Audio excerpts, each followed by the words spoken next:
You know what's interesting about people who stay single for years? Society instantly assumes something must be wrong with them. Maybe they're afraid of commitment. Maybe they're too damaged to love. Maybe they're lonely. But psychology paints a completely different picture. Because a lot of people who stay single aren't running away from love, they're protecting their peace. And once someone experiences real peace, fake love stops looking attractive. See, some people jump from relationship to relationship because they can't sit alone with their own thoughts. But emotionally strong people often do the opposite. They learn how to survive alone first.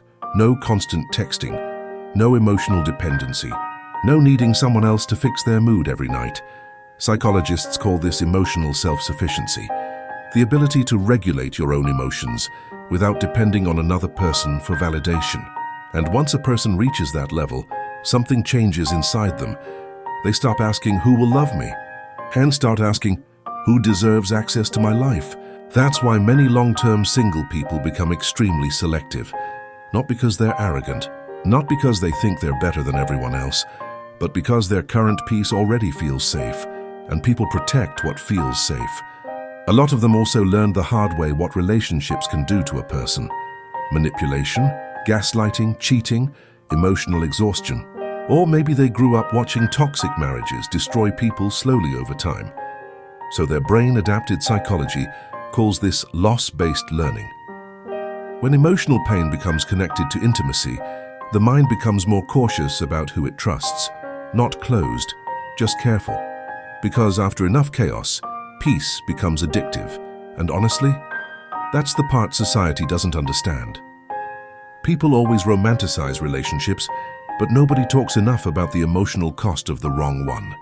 The sleepless nights, the anxiety, the constant overthinking, the feeling of slowly losing yourself just to keep somebody else comfortable. Some people experience that once and never want to experience it again. So instead of chasing love, they chase stability. And for them, stability feels better than butterflies. Another thing highly independent people value: freedom.